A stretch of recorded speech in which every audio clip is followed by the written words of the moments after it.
Oh, is it on? Is it on? I think it's on. It's recording. Hello, I'm Pat Fallon. And I'm Pat Fallon as well. And together we are... The Pat Fallon. The Pat Fallons. Yes, and welcome to a fireside chat. Well, cheers, Pat. Cheers. Ha. Cheers, Pat. Oh, I feel Guinness. better for that. That's the light Guinness, that one. That's the slimming Guinness. We're just back from the what's the convention called? The Irish Convention. The Irish Convention. Spelled O-I-R-I-S-H. Yes. Yeah, as you can tell by our authentic accents, and it... Oh, you've ruined it now. I'm sorry, I couldn't keep the pretense going any longer. It was me all the time. I know you were completely fooled, but there we are. Well, I think I'm glad there might have been pensioners watching that, enjoying that. It's Well, it might have been, but I think it's highly unlikely. unfortunate. Anyway, we are just back from the Irish Convention. Not me, I was at a wedding. Pretending to work. But we've just back from Dublin, where we had a wonderful time at Shenanigans, and it really was a wonderful time.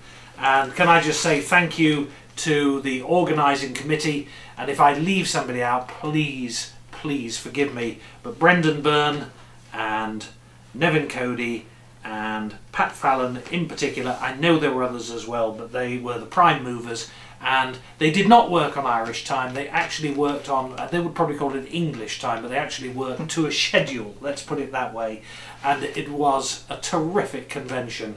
One of the great highlights. They always are, the Irish ones. Well, they are. They're always great fun. I'm always sorry to miss it. I've been 2 years in a row now. It's the first one I've missed for a while. And when you get someone like David Williamson, then obviously don't rub it in. That adds to the to the fun. So we had a wonderful time. I was actually lecturing over there, lecturing on children's magic, and for it I produced a little booklet of lecture notes, and these are available on the website if you'd like these. There's nothing particularly Irish about these apart from the fact it says Dublin, April 2011. It's just a shame. If only you could show us something from the lecture notes. Well, what a good idea, John. I mean, do you think? Well, I was just thinking it would be marvellous. I wonder if I could just think of something that I could. Oh, how you happen to have one there? That's fantastic. Paint box. So this was something that I did, which was in conjunction with magic painting, and I did a whole section on magic painting in the lecture. And this was one little idea using a prop that we showed you on the last fireside chat. So you've got a little paint box. Long ago. And inside you have got your paints. There they are. But you explain that you haven't actually got a paintbrush, but you're going to try and do something by magic. Because I'd like you to actually see what magic paint looks like. So if we give a little shake, and I just take off the lid again, and I think I should be able now to show you what magic paint actually looks like if I stand up. And here we go. That is what magic paint actually looks like. So this is a really easy way of doing something very magical, adding a bit of colour to any magic painting routine. And this uses these beautiful rolling Cheryl? I think we need another sexism alert on there. She is busy doing the ironing, so I don't want her being distracted. She's got the mouth coils to do before that. And she's got to fold the mouth coils again as well. So there we are. There's something very simple, very easy, that was actually in the lecture over in Ireland. That's great. I like that. And can I just say thank you to all of those over in Ireland, not just the organisers, but everybody else that we met, and the conventioneers for giving us such a memorable time. So, the next thing I've got on here is our old friend the Silk Cabbie. Yes, I've been revisiting the Silk Cabbie a little bit. I'm working on a routine for this at the moment. Move those out of the way. Yes, I've no real routine, but it's occurred to me, having seen.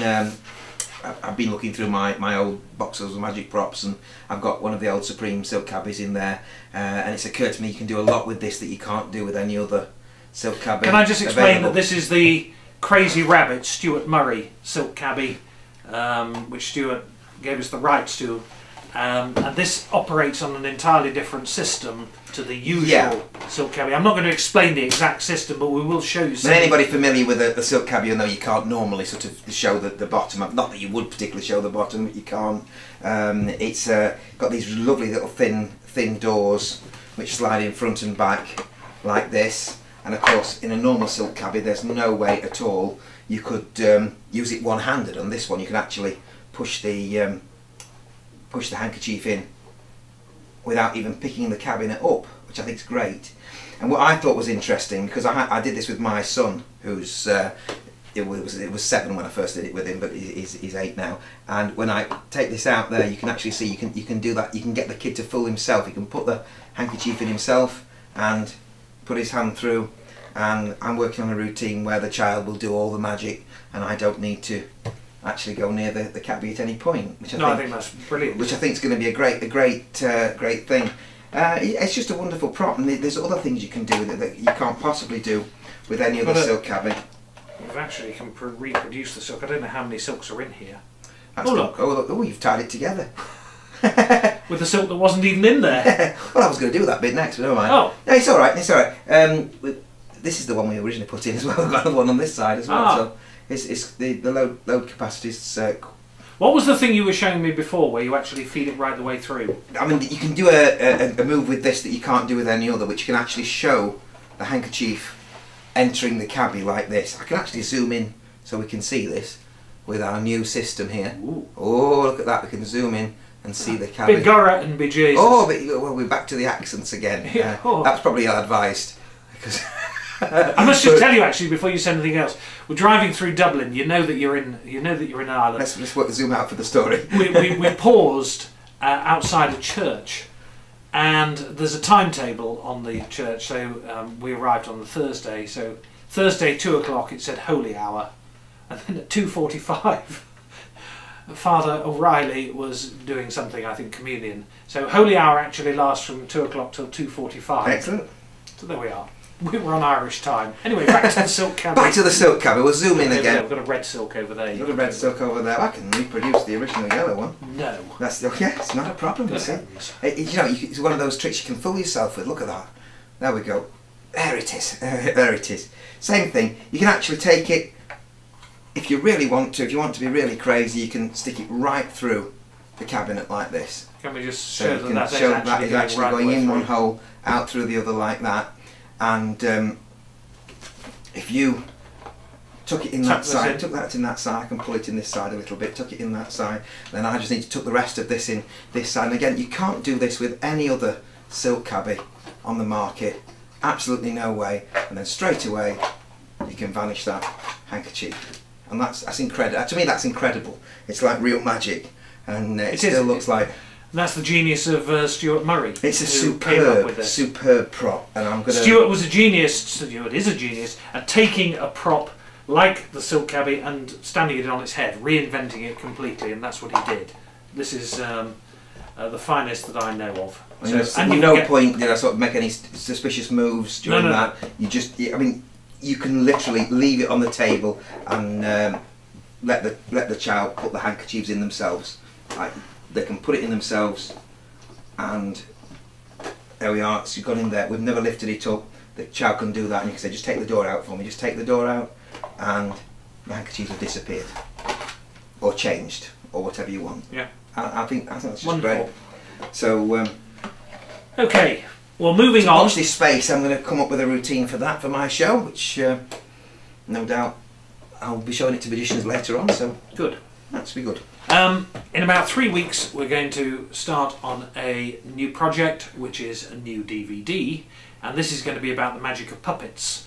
Now, there have been DVDs about puppets before. What is slightly different about this is not only will we be going right back to basics and explaining very simple movements and how to create emotions with the puppet, very simple handling tips, but more than that, a lot of the DVD will be what magic you can actually do when you've got a puppet on your hand, because that means that you've got a lot of people ask about that. Yes. It's not something I do a lot of. What, magic? Magic with puppets. Oh, magic with puppets. I always use them as interludes because they've been a event. I thought you meant just magic. Well, I don't do an awful lot of that. I have to get away with it. No. You heard him say I that. do very little, if possible. But, you know, I see them as interludes. But I do get a lot of people actually writing to me saying, can you suggest any magic tricks I can do with the puppet? And yeah, I think it's an interesting subject. Well, we've got some really nice routines that'll be going on the DVD, and I say that'll be filmed in about 3 weeks' time. Will be available a little bit later over the summer, so watch out for that. It'll be called The Magic of Puppets: How to Animate and How to Perform Magic with a Puppet. And we have just received, and when I say just, it actually arrived this morning, a new item from Tommy James in America. Tommy, who came up with the wonderful Measle Teasel wand, which was so popular over here. Spotty one, yes. And John has been working on a little routine with this. Well, we say working and we say routine in the we don't mean either. In the loosest possible sense. In other words, I was looking at these. He picked this up 3 minutes ago. Yes, 3 minutes before we I'll say went on air. That sounds very grand, doesn't it? Before we went on air with this broadcast. This televisual feast. Yes, I mean, Tommy does. It's a 20th century silks effect, and of course, the first thing that, as a protege of Edwin's, the first thing that leapt to mind was to do Edwin's 20th century routine with this. Well, I haven't seen this before, so. Well, it's a nice little bit where we're going to tie. Let's just tie it tight. Not give it a little pull. But nice and tight for me there. If you could hold on to the knot for me. So we'll get Jeremy to hold the knot for me. Hold it tight, hold onto that knot really tightly. Then we need a magic wand. So we're going to go and get the magic wand from... Oh, I've still got the... Have you got the...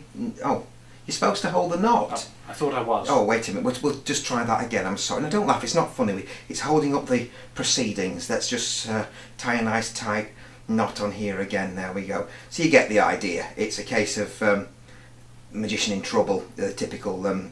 Oh dear, look at me. I'm ruining your silk set. Magician in trouble. Magician in trouble. Magician who can't tie knots. I can't. It's one of those... right over left, left over right. Yeah, okay. Let's put it nice and tight.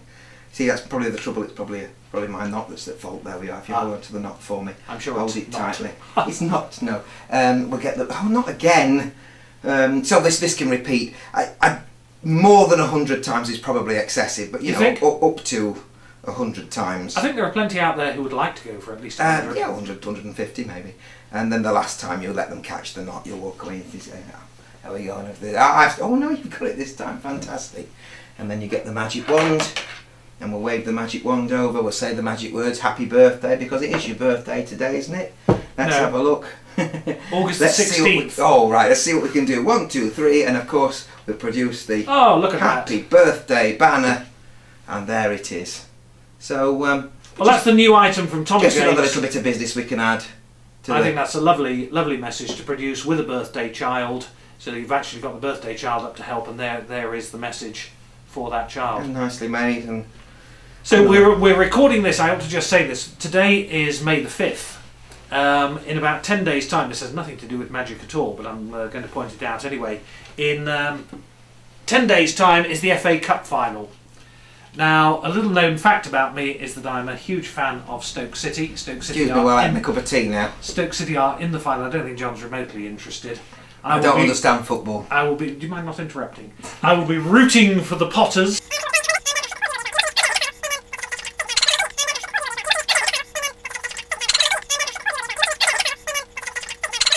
And so that is it, with enough cackling. Anyway, I'm going to. You're having your tea. I'm going to enjoy my pint of Guinness. So there we are. That wraps up another Fireside Chat. Thank you very much for watching, and cheers. Cheers. I've lost my Guinness. It left with my tea. Cheers. Cheers. Clink. You could have got real Guinness. Well, it's expensive.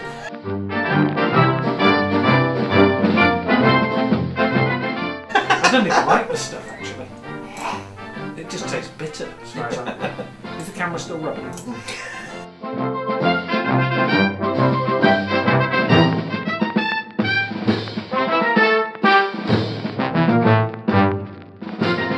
We're hoping that Guinness is going to be sponsoring Fireside Chat in the future, but possibly not. I don't think that's likely.